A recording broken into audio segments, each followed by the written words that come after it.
The world of House of 1000 Corpses is one that is like our own reality, but is distinctly not our reality. A strange desert alternate history of the late American 1970s, where violence is a universal language understood by all, where the law of the land is one of force, and a mutual understanding that everyone in their heart has the capacity for great evil. A car rides in the night proclaiming to anyone who cares to read it that God is dead. A phone booth has a flyer displaying that a family is missing their dog's head. A news anchor on an old black and white television says that an entire cheerleading team from the nearby high school is still missing without a trace. And somewhere far out of town, an old man and a clown converse in a roadside attraction of curiosities and illusions, before being stood up by two local rednecks from town. This is a normal night for this place, a common occurrence. One not even to be feared, but instead laughed at in the absurdity of it all, and then simply mopped up and moved on from once the excitement is over.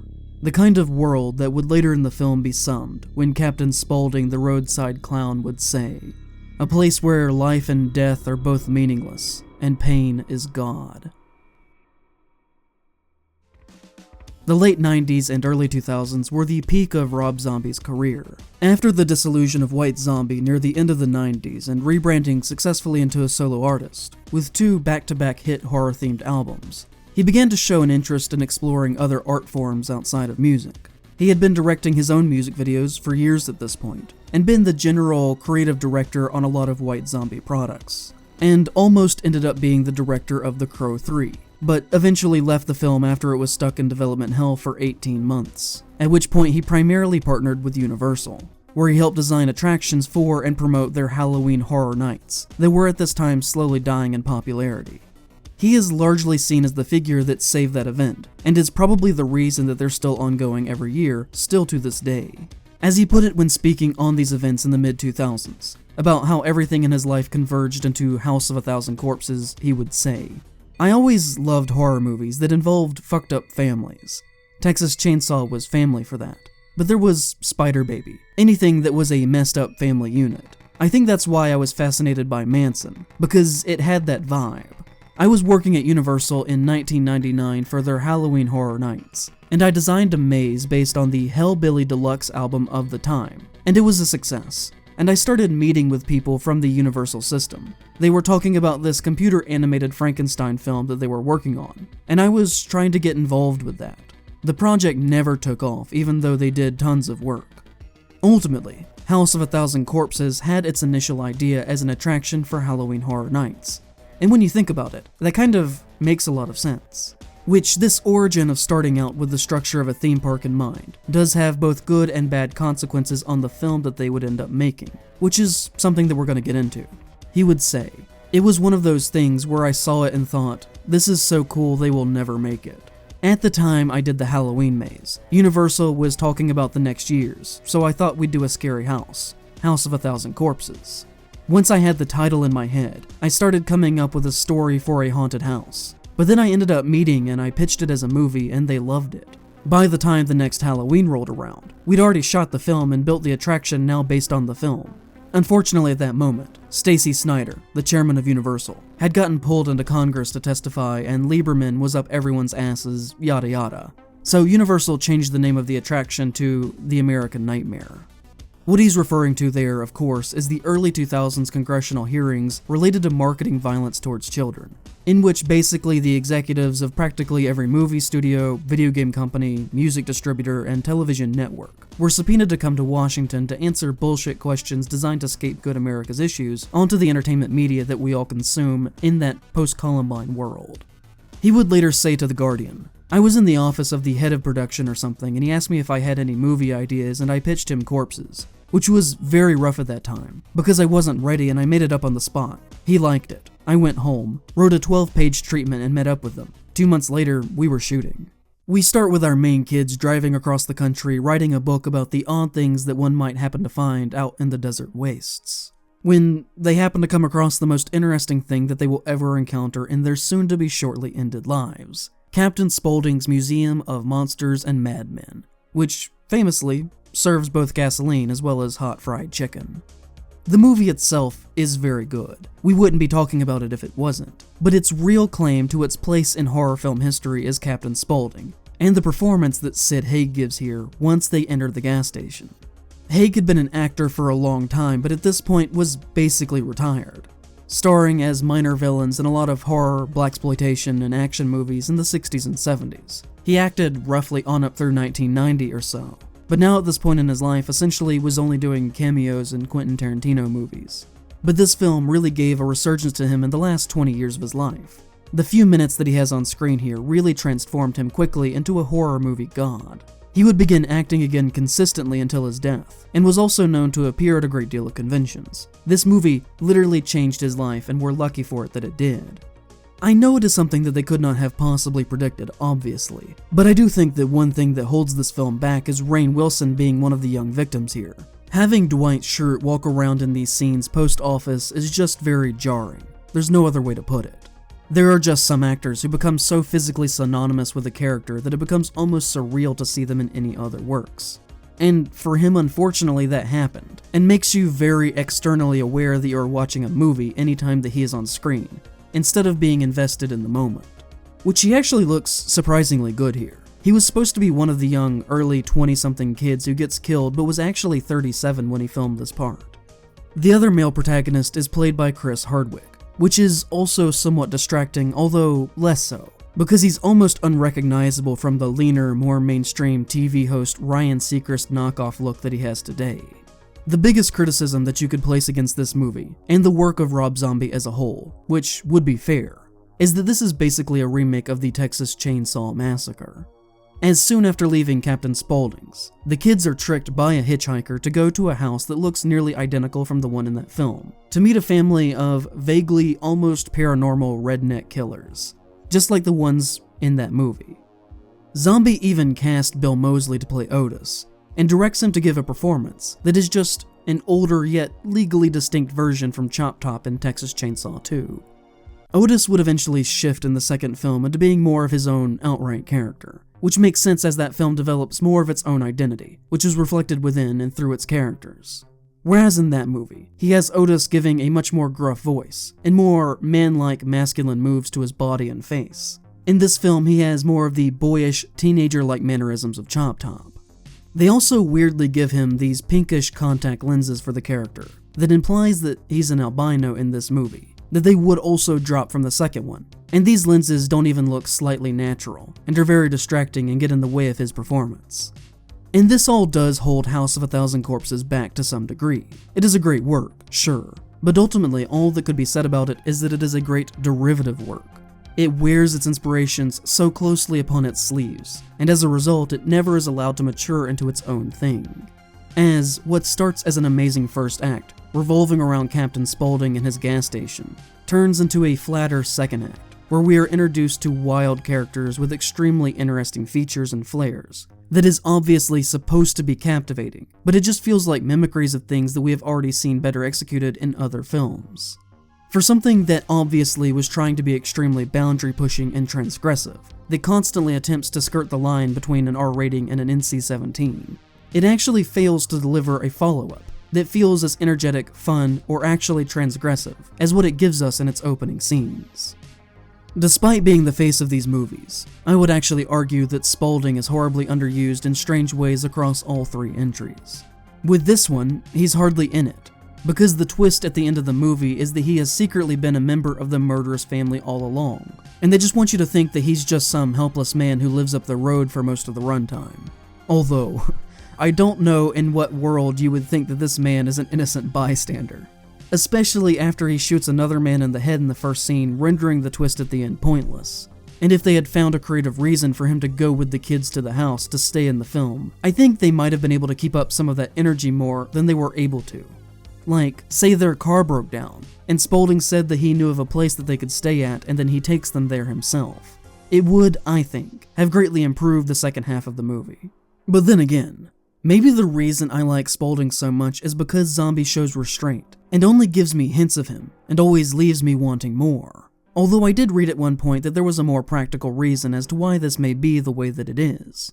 As Zombie said that he wrote the part hoping that Haig would say yes, but at the time they had never even met each other, And he didn't want to build up this giant character in his script if he didn't know that the guy he was writing it for would even say yes to being in this crazy thing. He was practically retired after all. Around 2003, he said that if he could go back and include more Spaulding throughout the first film, then he probably would have. And it may sound like I don't like this, which is actually far from the truth. For a first film, it is extremely competent and shows an early glimpse of what Zombie would become known for, which is just pushing the concept of pure, grimy style as far as it can go. You know, I think as a filmmaker, he actually gets kind of a bad rap because of those Halloween films, something which I myself have probably added to. People talk so badly about those two movies, justifiably so, that they tend to kind of forget that he also made some of the more memorable and energetically joyful works of horror in the past 20 years. You know, I actually do think that if he had not been essentially trapped into making Halloween 1 and 2, that we would talk about him being among the greats of the genre of all time. And while at times he stumbles creatively in this first movie, it still looks amazing most of the time. And at the very least, he had a clear vision of what he wanted, and is executing it on a real masterful level. Like, I know he isn't, but the movie is just soaked in queer sensibilities, and I love that aspect of it. To me, it is one of the few films in history that at least a publicly straight man has successfully gotten close to doing fun camp well. Take away all the glamour, the rock sensibilities, the persona, and just look at the man himself, and you should hopefully be able to see that Zombie is a really interesting and intelligent dude. I highly recommend listening to some interviews with him, or at least some of his podcast appearances, because he's very thoughtful and well-spoken about why he does the things the way that he does. As an artist, I actually have a ton of respect for him. And when you hear him speak, he clearly does take everything involved with this very seriously, and has a great deal of love for film as an art form. Be it his De Palma editing style in the movie, with the consistent use of split screens, to his use of the song I Wanna Be Loved By You, down to even just the names of the characters who are all taken from Groucho Marx characters. Captain Spaulding is from Animal Crackers, Otis B. Driftwood from A Night at the Opera, Rufus T. Firefly from Duck Soup, and Hugo Z. Hackenbush from A Day at the Races.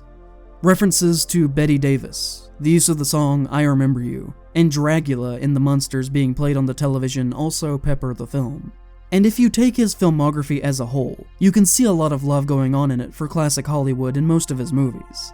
All three of the ones in this series stop the action at some point, for characters to discuss amongst each other old black and white films. For some of the kill scenes, I believe probably to get an R rating, they switched to being VHS quality found footage-esque hand camera, with music and quick cuts, which actually I think stylistically does add to the film. When we cut back to the clear traditionally shot footage, it almost feels disappointing, because this world feels almost more natural and true to form when seeing it through a really shitty lens. Almost like how early Always Sunny or Trailer Park Boys works better than they do in their later seasons after they make the switch to HD. The low quality adds an extra needed greasy layer that is lost when seeing things as clearly as possible. This scene where this tactic is done actually seems to even be from a reshoot, and Zombie has said that the original version of the scene is probably lost forever, and that he would never be able to incorporate the footage back into an ultimate director's cut, because in the years since making it, no one has been able to locate anything that they originally shot. On this note, a lot of the scenes where the characters are talking directly to the camera that are also very lo-fi were actually filmed over a year after the actual production in Rob Zombie's basement, which explains why they don't tonally fit with the rest of the movie, and I would argue probably should have been excised. But in line with talking about the style of the film, some of this joking nature that Zombie instills into his world can also get in the way of him telling a story with real tension, such as this scene, where one of the girls wakes up tied to a bed hidden deep within the farmhouse, and it honestly begins very scary. This moment is tense. But then this atmosphere that he's trying to build is ruined by a double joke, as Tiny walks in to feed her breakfast, wearing a t-shirt that reads Bad Halloween Costume, and then gives her a bowl of cereal from a box titled Agatha Crispies. Things like this prevent the movie from ever feeling as upsetting or visceral as the movie that it is emulating. And I don't know that they are necessarily concerned with being as scary as the Texas Chainsaw Massacre. That would be a folly. And jokes like this in some scenes are fine, but it kind of is a consistent thing across all scenes in this first movie, and in my own personal opinion, prevents it from being anywhere close to consistent. But it does give it its own kind of identity as well. So there's a trade-off happening there stylistically, and which you prefer is entirely based on your own personal preferences. Whereas 2 and 3 are naturally funny because of the things that the characters say to each other, Here there's a lot more visual sight gags that pushes it more into the realm of goofy horror comedy. Because I guess the best way that you could look at this film is that if you took Texas Chainsaw Massacre and adapted it into a cartoon, and then you had a different team take that cartoon and readapt it back into an R-rated live-action movie for adults. Some things are going to be lost in that translation, but you gain some stuff along the way as well. I mean, the main villain that looms over this film is named Dr. Satan, which gives you the idea of the tone here. At the end of the day, all of these are basically just hangout movies. They essentially have next to no plot, and their enjoyment is just getting to watch these characters interact with each other and seeing the horrible destruction that they are capable of. Because after the kids get to the house, we then spend the rest of the movie watching bad things slowly happen to them while our antagonists do wacky things. Some would say that that's called spinning its wheels for an hour, but I think that's kind of the charm of it as a work. It is not concerned with being this grand, intricate thing. It's the love child of Texas Chainsaw smashed into the concepts of cottagecore and family home movies. The first of the two climaxes of the film is the first time that Zombie does one of his biggest trademark styles as a director, which is to have an entire sequence in slow motion set to a song. And not only that, but slow motion of shots that already don't have a lot of motion going on in them. And so instead you just get this story told through basically still images, and it always works when he goes for that. We will cover it more in the second one, but from the time the sheriff arrives at the farm, all the way to the final headshot at the end of the shootout, is just some of the best horror filmmaking of its era. For a musician, he doesn't actually use a lot of music in his movies, but when he decides to feature a song and build a whole sequence around it like he does in this moment, it really separates him on a skill level from some other more workman directors. The second climax is one that I loved when I was 15, but today, I'm pretty mixed on. The last 20 minutes or so of the film basically turns into an extended music video, where Otis, now dressed in ceremonial garb, burns the bodies of the victims who have perished throughout the movie on a pyre outside the home, while Denise realizes that the presumed-to-be dead infamous serial killer, Dr. Satan, has actually been alive the whole time, and has a whole compound of freaks that he lives with under the farmhouse, where he conducts strange and bizarre experiments on the victims that the family brings to him, via a complicated system of sending live bodies under the earth in caskets. All of this very much feels like an extension of that theme park idea, and kind of comes out of left field and makes little sense with what we've been shown in the rest of the story. We basically have 3 short films that make up this movie, and unfortunately, each of them gets weaker than the last. And while you've got a lot of cool visuals going on in the underground lair, it only works on a style level. It is ultimately serviceable, but you come away feeling like you've experienced 3 disjointed stories that don't entirely feel like they take place within the same world. Not a bad movie by any means, and at times is quite good, but also not one that I tend to revisit very often.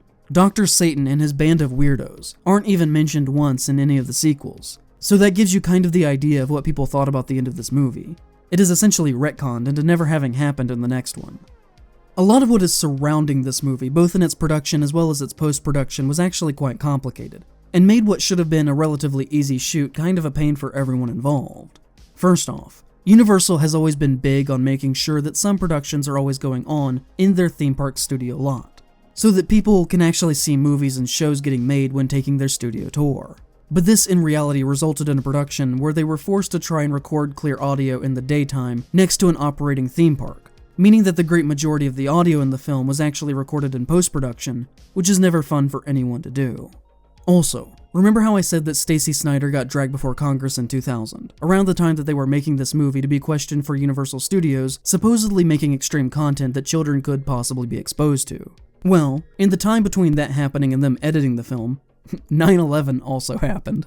And as you remember, America acted very rationally in the years following 9/11. And throughout all of this, Universal got cold feet and canceled House of a Thousand Corpses, despite having spent millions of dollars on the film and the fact that it had already been fully completed. In the lead up to this, Zombie knew that things were not going extremely well for the film, when in a meeting he was told that the Captain Spaulding attraction at Universal was going to be rebranded into a more toned-down general thriller haunted house that wasn't even going to be specifically attached to the film. He recalled this later by saying, "Even though when you go in it's the giant Captain Spaulding sign, all the sets, the murder ride, when you're in line waiting to get in, it shows the trailer, interviews with the actors. It's unmistakably nothing else. They basically said, We don't want pictures of some underage kid getting into an attraction based on an R-rated movie right now. We don't need that hassle. I knew this was the shape of troubles to come. Zombie, due to pressures from Universal, began to film 2 versions of every scene, one rated R and the other more PG-13. And as I said earlier, some of that R-rated footage has in the years since mysteriously disappeared, and very well may have been destroyed by Universal to try and control the final edit of the movie, due to pressures from their congressional investigators into their business practices. They, in particular, according to him, hated the scene where Walton Goggins' cop character gets shot in the head, which Zombie says that he filmed in such a particular way, as to essentially force them to include it into the movie, only doing this one version of the shot so that it was all they were able to use. Since they do it in one take, you've either got to include the whole thing or just cut the scene, which the whole process was frustrating to him, as he would tell the AV Club. I was really blatant when I talked to them. I didn't want to get into a situation where they thought I was doing something mainstream, and I told them that I wanted to make a drive-in movie, something very gritty, nasty, and weird. Somewhere at the tail end of 2000 or at the very beginning of 2001, Universal did put out a trailer for the film. But as things continued to roll into 2001, and especially in the aftermath of 9/11, Universal and Zombie essentially became completely incompatible with their working relationship. And Zombie eventually received a call from Stacey Snider, saying that Universal had decided to drop the film from their release schedule. To which, Zombie did something that ended up being the right move, but at the time was exceptionally risky and ill-advised, and actually bought House of a Thousand Corpses from Universal with his own money. For a time, he was going to try and distribute the film himself, seemingly in a similar way that Kevin Smith has done for over a decade now by driving around and hosting screenings for a premium fee. This was done after a deal with MGM where they agreed to release the film in 2002, which fell through because Zombie talked so badly about Universal publicly that they were scared to go into business with him, out of a fear that he would then get mad at them for something and start talking badly about them publicly and damaging their reputation. But eventually, after several years of post-production hell, Lionsgate purchased the movie after wanting to get even more into horror, which is a space that they would dominate for the entirety of the 2000s. And the film was released in April of 2003, roughly 3 years after the movie had actually been shot.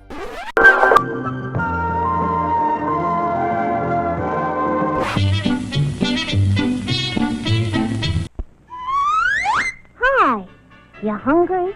I'll slide into an oven-fresh bun, and I'm ready for your eating fun. Why don't you try a juicy good hot dog? Delicious.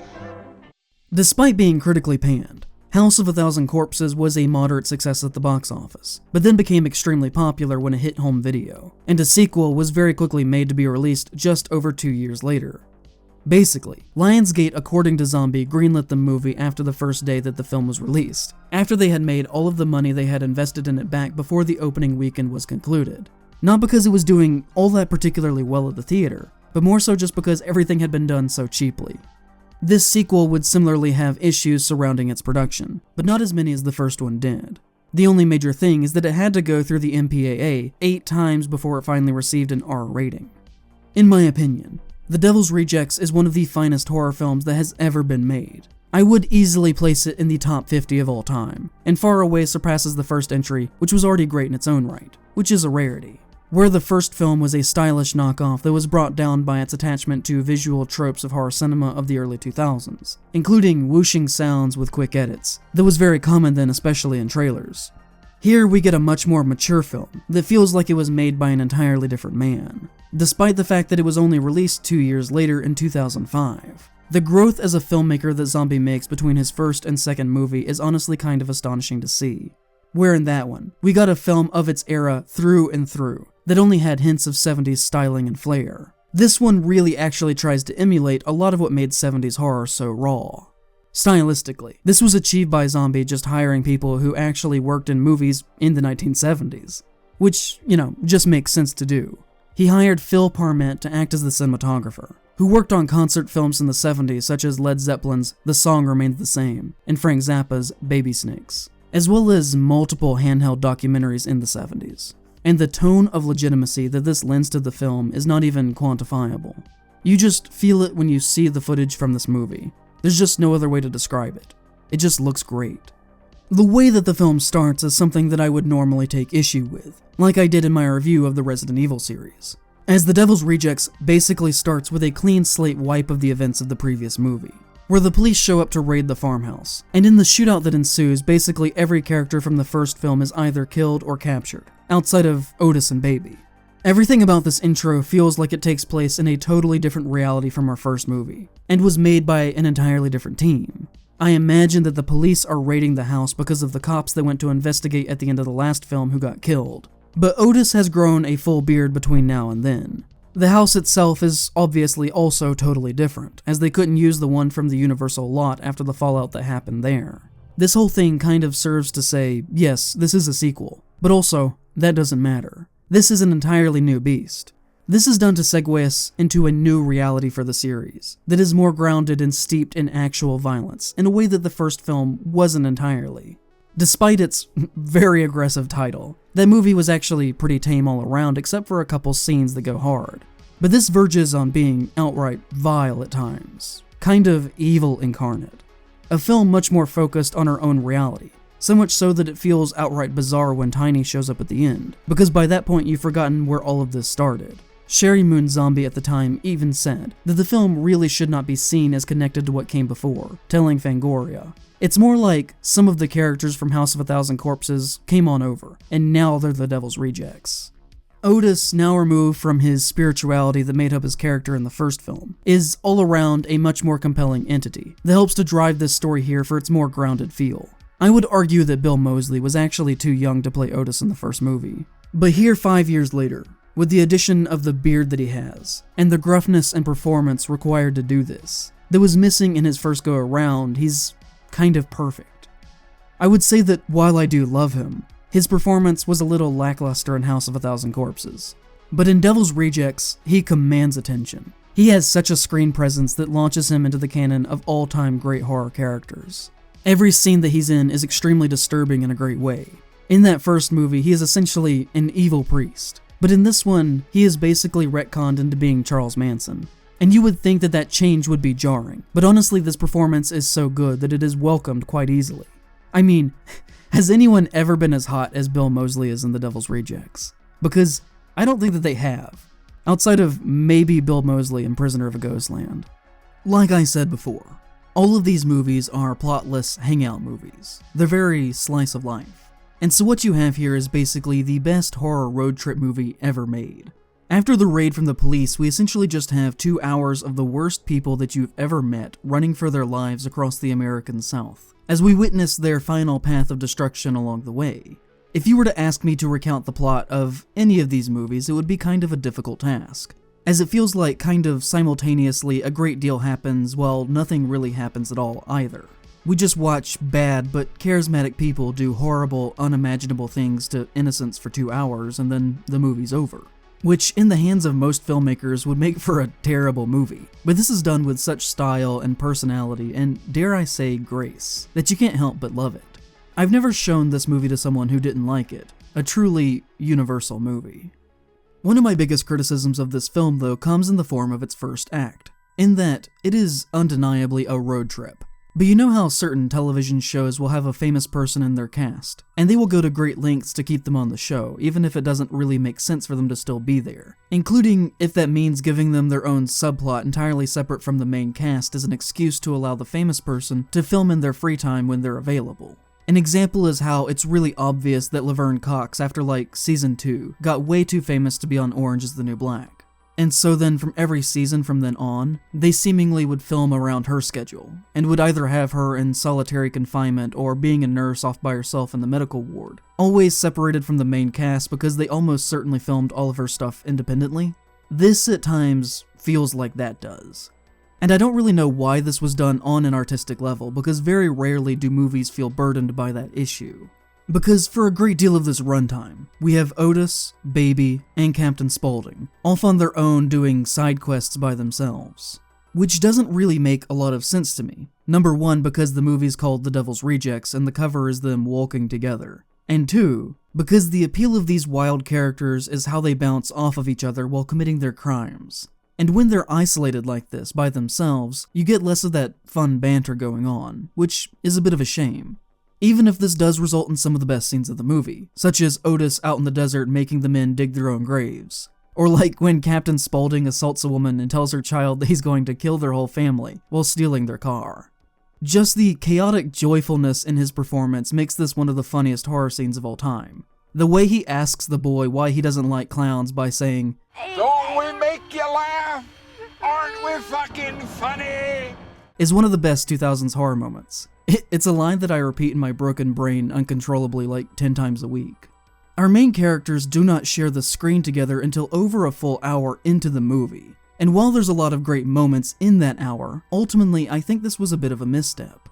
The team just works best when they're working together, because their personalities and performances really shine when talking amongst themselves, rather than having just one crazy person bouncing off of your average, terrified, run-of-the-mill country American. If I had one other complaint, it is that while it is doing a lot better than House of 1000 Corpses did with being its own original work, that does not rely too heavily on past horror films, it is at times still very referential. One of the biggest examples of this is when Otis makes one of his victims wear the face of her own father, a callback to Bill Moseley's first film, Texas Chainsaw 2, where Leatherface makes Stretch wear her friend's face. In this same mindset, I also really do not like a scene that comes in the middle of the film, where Zombie gets very metatextual, by including a self-insert parody character of himself. As the police start to realize that all of our killers have taken their names from Groucho Marx movies, and they bring in a film historian to help them on the case, which just gives Zombie 5 minutes to both flaunt his film history knowledge, and also kind of poke fun at your average stereotype of a film buff. But in the grand scheme of things, this scene ultimately serves no purpose, other than to demonstrate that he knows more about movies than you think that he would. And it overall kills the pacing of the movie, and stands out strangely as the only overtly stylistically filmic comedic scene, and hurts the tone as a result. All other funny scenes are funny because they are depicting cartoonishly evil acts by characters that are acting joyful. The humor is just derived from the fact that people are just funny creatures. It is weirdly humanistic, despite the cruelty-based context of the scenes, juxtaposed to this moment, which is more self-aware, and blatantly says that this is all taking place within the reality of a fictional film. This scene to me feels like it was ripped out of the same universe that House of 1000 Corpses takes place in. There are other ways that the film is referential that are less jarring, in particular related to its casting. Michael Berryman is in this obviously to tie the film thematically to The Hills Have Eyes, another huge inspiration for these movies. And Ken Foree is here as well from Dawn of the Dead, more so because he's cool and not because Dawn of the Dead has any particular connection to The Devil's Rejects. Which in that though, his role is weirdly referential in two ways. As it ties into the history of horror, of course, that one is obvious, but also it comments on the bigger picture of the film itself being a sequel. Because weirdly, The Devil's Rejects as a whole is actually just a giant parody of Empire Strikes Back, with Foree's character filling the Lando Calrissian role, who is someone who is extremely charismatic and has a distinct fashion sense, who used to run with our gang of rebels back in the day, and now has gone mostly straight with his legal but still dubious brothel business, but takes his old friends in and hides them when they're on the run from the authorities, before ultimately betraying them and selling them out for money in the end. We start with an attack on the rebel base. Our two heroes escape through a tunnel, with another one doing a mission out on his own. All three do not get back together again until well over halfway through the film. Their old friend acts hostile at first with a gun as a joke, but then he drops that front and greets them with open arms. A friend who also happens to have a bold, distinct-looking sidekick that helps him out. We have dream sequences that we first think are reality related to our characters' fathers. And we end with our rebel protagonist being tortured by the figure that is representative of the law of the state, ending in such a way that feels extremely ominous for the future of our characters. But still, there's a gleam of hope, as our rebels possibly escape to fight another day. Structurally, the movies are almost identical, which has to have been done on purpose, right? And would probably have been lost on most people, I imagine, but I do think it is very funny.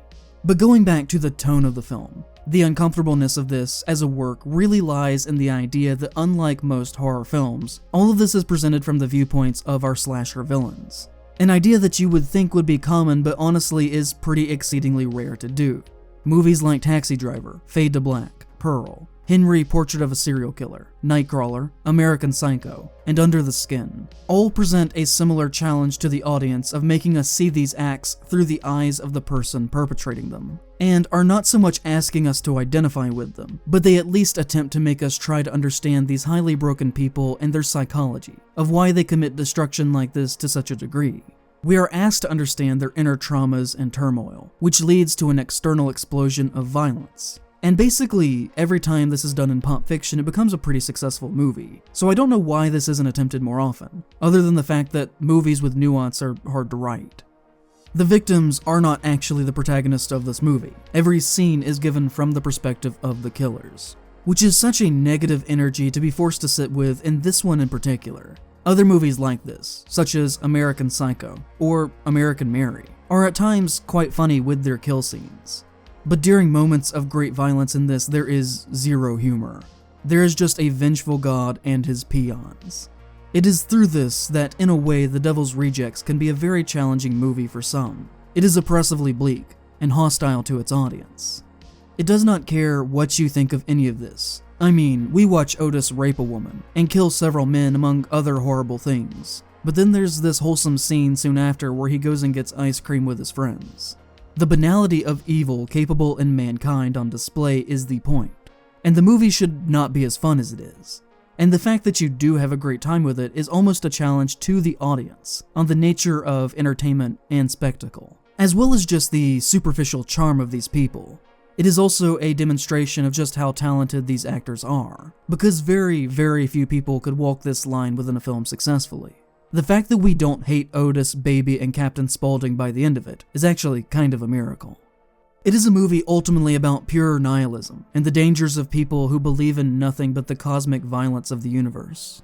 I think this is most on display when Otis is torturing two of his victims who dared to fight him off, and he says to them, "Do you want to see what happens to heroes? Do you want to see what happens to badass motherfuckers? I want you to pray to your god. I want you to pray that he comes and saves you. I want lightning to come down and crash upon my fucking head," before beating them to death with a stick in the southwestern desert, and leaving their bodies to decay in the sun and the dust. Another shot that always gets me near the end of the film is when we cut to the hitman laughing hysterically to himself, after callously shooting one of the prostitutes who just happened to be a bystander in all of this just for the fun of it. At its heart, it is a movie, not just about evil, but also on if evil is really a thing, or instead a construct of a polite world. On if people are just people, and this existence is Hobbesian and cruel. I think something that Zombie does not get enough credit for is his use of liminal locations like gas stations and roadside motels, as the meeting grounds of potentially violent people across the landscape of the American South. In areas that are so exceptionally rural, these cultural crossroads are some of the only places where some people will ever see other people in their isolated days. And the fact that they're so often used in these movies I think is very true to life and its chosen setting. The final moments of The Devil's Rejects I think is a top-tier horror ending of all time, I really do. Where our killers have barely escaped the brothel with their lives, and are driving the American landscape essentially bleeding to death. Captain Spaulding is passed out in the back from his excessive wounds, Baby's not doing much better, and Otis is the only one conscious enough to get them to safety, but then he just stops. And there's this look in his eye, and we see that he's been met by a whole line of police, who aim to end the three of them in a hail of gunfire. No arrests, end of the line. And we get just mostly still images, and the music keeps playing, and without a word you get this visual coda that represents who these people are. They are violence incarnate. They are Satan. They are blood, they are vengeance, and they are pain. It is just intercut shots of them walking through a field, laughing and holding hands in a world that seems much nicer than it truly is, mixed with them preparing to wield fiery destruction one last time in the face of certain death by the hand of the law. A grand fuck you to the world and anything that pretended to have any authority or meaning over the chaos of existence. One final act of true rebellion before the lights go out. It is to me a perfect ending for these characters, showing their final moments in their comfort and embrace of brutality, where life and death are both meaningless, and pain is God.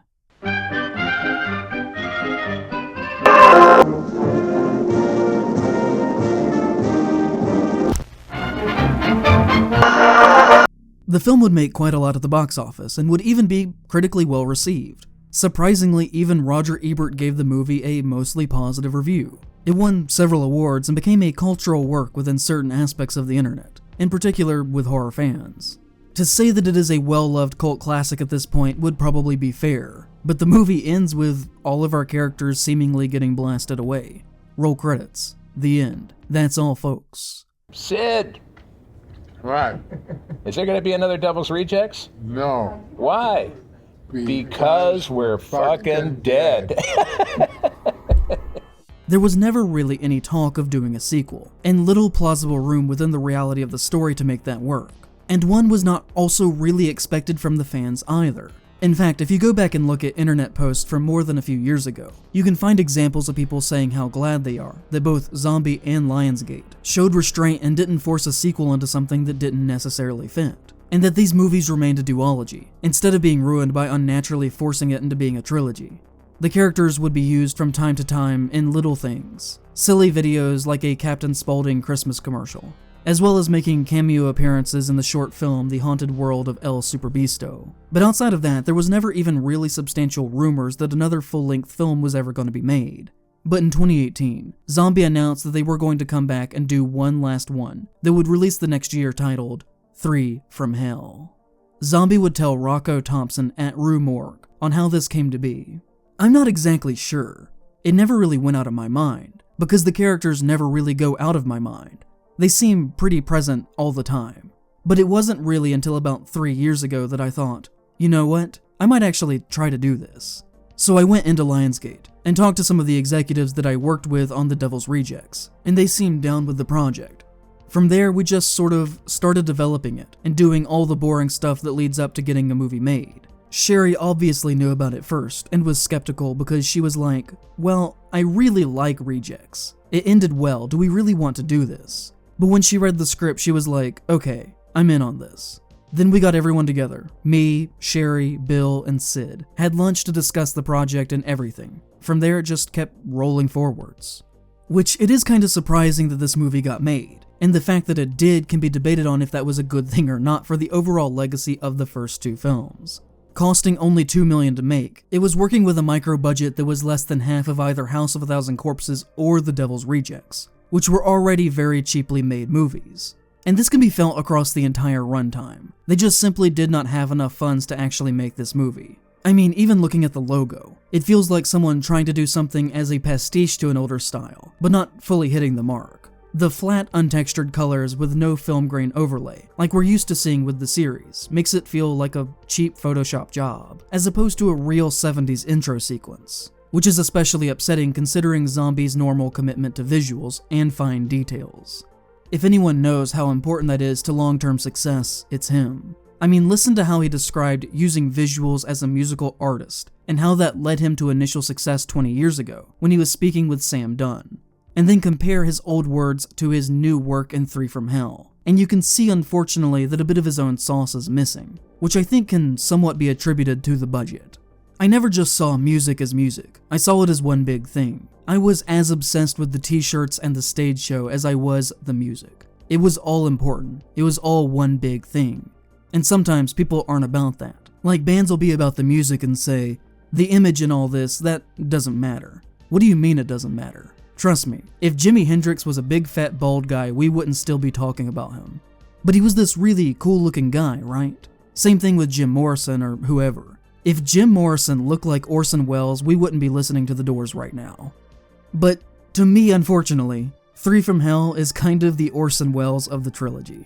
And there's a bit of a flawed nature to his logic. I would argue that both Orson Wells and Sid Haig are both older, heavy men, but were still interesting looking people that we still do talk about today. But you get the sentiment of what he's referring to here.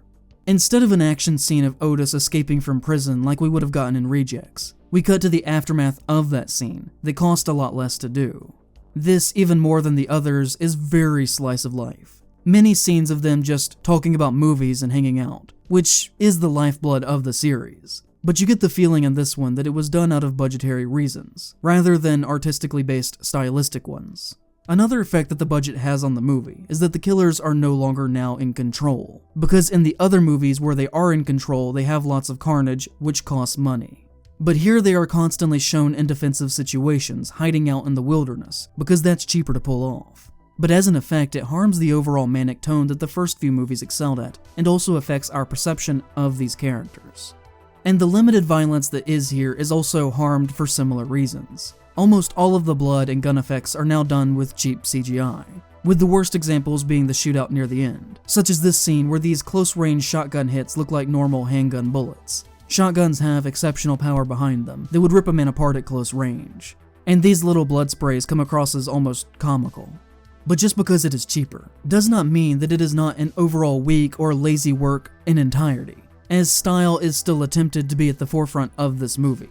The dance sequence near the end, for example, is a standout to me, with its use of color and De Palma split screen. And also a few scenes before that, where a normal moment of dialogue is highlighted by what I assume are out-of-focus string lights that hang right in front of the camera lens, giving it a really great but still cheap, effective feel.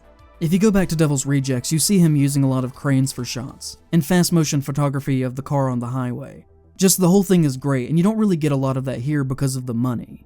You do get one single shot like this over the end credits, but I would bet based on the look of it that it is actually repurposed unused footage that they originally filmed back in 2005 for The Devil's Rejects.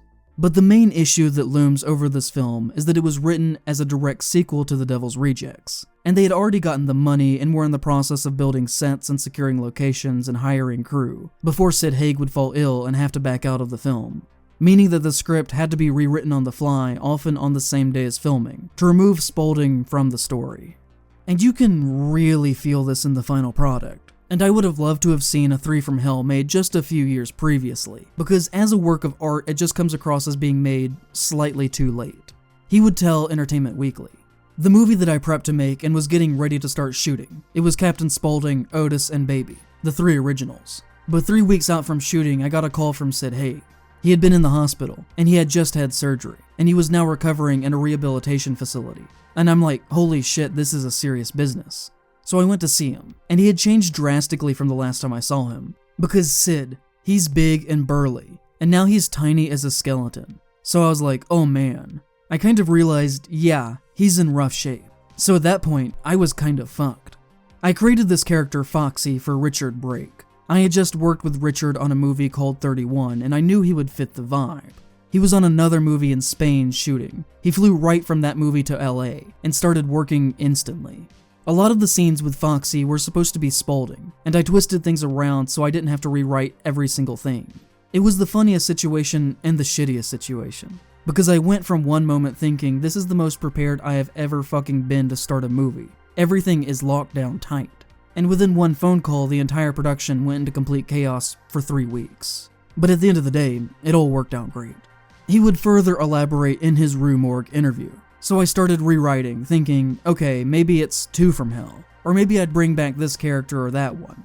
But it's hard to bring people back, because I always kill them off. That's when I hit upon the idea of creating a new character, and since I'd just worked with Richard, I knew that he would fit the vibe and fit in with everybody. I didn't even know if he was available, so I called him. He flew to California and basically had 1 second to try on some wardrobe, and then we were shooting. He just jumped right in. At first, obviously, I was like, where does this character fit in with these other characters that are already fully established? But we found a groove, and it worked really well. Spaulding is only in one scene of the final film, looking emaciated and very ill, but still is able to muster some of that Captain Spaulding magic one last time, although be it with some deterioration to that energy from age. Actually, I think that this is the most disturbing that he ever was in his career. This scene contextually within the film is the final interview with Spaulding moments before he's scheduled to receive the lethal injection. And honestly, you can kind of feel that Haig is mustering the fact that he's in the process of dying, to really give his few seconds here an extremely memorable and upsetting send-off to the character and to his career. It is the only time in these movies that he feels like he might have actually been a genuine serial killer in his free time when he wasn't on screen. Zombie would say on this, "I knew it was so important he being a part of the movie. Lionsgate was fine with me sneaking him in for 1 day to shoot as much as I could. It was on me to make sure that nothing went wrong, so I got him in. I shot everything I could shoot." Sid Haig would sadly pass away 5 days after the film was released. As he said, Richard Brake from 31, who you'd also know as the Night King from Game of Thrones, replaces his role in the script as Foxy, Otis's long-lost brother that we have never heard of before now. Which, I love Brake. I think he can actually be quite scary and is one of the few actors who are able to deliver consistently disturbing and genuinely upsetting performances. And he is really good in this, do not get me wrong, but he and Mosley are basically giving the same performance here. Which makes sense because, they are supposed to be brothers. But there's a tangible lack of any natural, manic humor between them that Spaulding would have provided to these scenes. And I really hate that we didn't get an opening act of Otis having to travel the countryside with just Captain Spaulding as his companion, as they hide out from the law. I think that would have been a lot of fun. But also, that's not really something that is necessarily fair to fault the film with. Life is life after all, and things do happen. And considering the circumstances, the movie could have ended up being a whole lot worse than it is. Another reason why I say that it feels like a movie that was made too late is due to the ages of the actors. They had to include a time jump to make all of this make sense. The movie now takes place in the 1980s, almost in 1990. Our characters have been in prison for about a decade, but the overall filmic tone and fashion is still very Manson family 60s and 70s, with a vibe that had really died out by that point, even in the South. And they could have used that as a commentary about how when they leave prison they're now culturally stuck in the past from where they came, that the world has left them behind while they were in this time capsule. But the movie is not interested in exploring this very much, unfortunately. It never really is mentioned, and instead it takes the less interesting route of opting to just have the movie take place in its own alternative world, where the culture and look of the 70s never really ended. This movie, even more than the other ones, is concerned with the real-life Manson murders. All three really can, in their own way, be seen as a fictional riff on the Spawn Ranch events. And even though there are clear Texas Chainsaw inspirations going on here too, Zombie himself has theorized that Chainsaw is merely an extension of the late 60s Manson craze, and that the first Texas Chainsaw movie in the early 70s about a crazed family of people out in the heat of the desert would have never even been conceived of if the country had not just gone through that huge cultural moment. But in this movie, having survived their hail of gunfire, taking more than 20 bullets each, our killers seemingly rejected from hell itself for being so evil still walk the earth, and are publicly placed on trial for their crimes against the very idea of life itself. And with the trial, you get people who are for the three and against the three, and I don't particularly find a lot of that very interesting. These people are a lot more compelling when we get to watch and judge them for ourselves, not when we watch other people watch them. Being the Charles Manson stand-in that he is, Zombie in each of these movies basically gives Otis lines to say that just directly outright state what the thesis of the movie is. With one of his first lines in this one when he's being interviewed on the television being, "Hello America, did you miss me? I am Satan's destroyer. I am the eternal flame of salvation burning through your life, your liberty, and your pursuit of fucking happiness."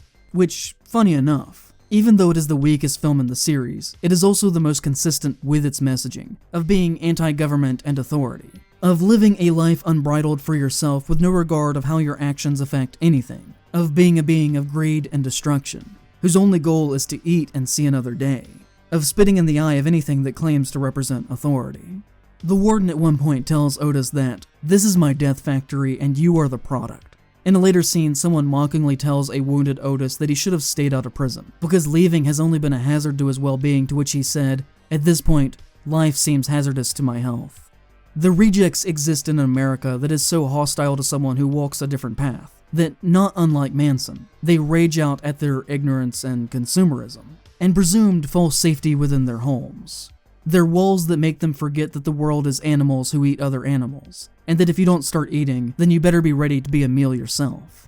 Again, the movie is not necessarily saying that this is good, justified, or right, but more so is just presenting their perspective on things and telling you to think about them as people. I would argue structurally that this movie is much more similar to House of 1000 Corpses than Devil's Rejects, and that like that work, it is basically 3 short films under one roof. The first being about the aftermath of the shootout, their trial, and eventual break from prison, that is basically parroting the Manson trials as well as women in prison movies of that era. A second darker midsection based on them trying to lay low while news broadcasts can be seen on every television in the country. And a third colorful daytime hideaway to Mexico, that is supposed to be their gateway to a better life that ends with another fateful shootout. There are some things structurally taken from rejects. Our gang for a second time does not share the screen together until roughly an hour into the film, and ultimately I think that one could say that Zombie is trying to emulate his favorite things from both movies, which is both good and bad, as Three from Hell often ends up feeling like a greatest hits album more than its own unique work.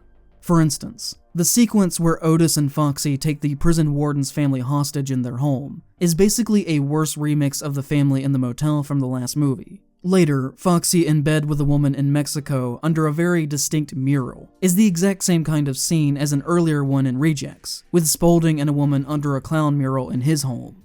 Some would say that is poetic mirroring, thematic imagery and use of repetition of scenes or moments. But one could also argue that the film leans on these things too often, instead of trying to say or do something that is wholly unique. Both House and Rejects have their own distinct filmic and stylistic identities, and justify their own existence to be made. But this is more of a half-empty reflection, a work that is more concerned with how cool The Devil's Rejects was than really anything else. People have always made fun of Sherry Moon Zombie, who plays Baby in these movies, saying that she's a bad actor to the point that it has basically become a meme, which is something that I don't actually agree with anymore at all. I think she's serviceable in the first one, but legitimately great in the second one. But here, after a decade in prison, she gives Baby this much more unhinged Joker way of speaking that is genuinely very awful. And Zombie himself should be blamed for some of this as well, because a lot of these lines would sound bad coming from anyone, and he was directing her performance on top of that. It is really hard to write a violently mentally unwell, delusional character and not come across as emotionally false. But the combination of his script and her performance makes Baby damn near unwatchable in the early parts of this movie. She's basically the main character for the first act, and all of her scenes are pretty hard to watch. Later in the film, there's also this weird callback scene to Rejects, focused around her, that really only exists as a cheap way to fill out time. There's no narrative significance to the moment, and it leaves you wondering why it's here. Where Baby in Mexico enters a knife-throwing competition to see who can get the closest to stabbing the dummy in the heart. And we all know from the last movie that Baby is exceptionally good at hitting hearts with knives from across a room. And I thought they were building up to her doing another cool underhand throw like she does in that movie, which is a really standout moment in my mind. But for some reason they have her do it overhand, and it just leaves you wondering why even include any of this here at all. It leaves it feeling aimless. But I guess that could be said of most scenes in most slice-of-life works. Ultimately, the back half of this is fine. We get scenes of the family being family together, which is the heart and emotional pull that takes us through their road of carnage and death. But even in Mexico, they're not safe. They're never going to leave this life behind, and the ghosts of their past again come back to haunt them. And still away from the empire of America and their rules and social pretenses and authoritarianism, are forced to live an existence quantified by blood and by pain. There's nothing new here. It is ultimately demonstrating the same lessons that Rejects had 15 years previously. But that also doesn't mean that it's bad. I actually quite like it as a movie. It is ultimately a little empty. It pales in comparison to the last film, but probably is about as good as the first one was. And I don't hate that it got made. I just worry that in the long road ahead, it might slightly diminish The Devil's Rejects as a cultural work, which now will always not be seen as its own mostly standalone thing, but instead the middle section of a somewhat middling trilogy. And for that reason, I don't know if Three from Hell justifies its aims and aspirations enough for the harm that it may cause to its own legacy. But for better or worse, the film does exist. It did decently well on home video from what I can tell, and at least made its money back. And critically, it got what would be expected. And as far as Zombie is concerned, this will be the last thing that he ever does with this universe. As he told Entertainment Weekly, it's probably the end. End of the road. And now, folks, it's time to say goodnight. We sincerely appreciate your patronage and hope we've succeeded in bringing you an enjoyable evening of entertainment. Please drive home carefully and come back again soon. Good night.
strong.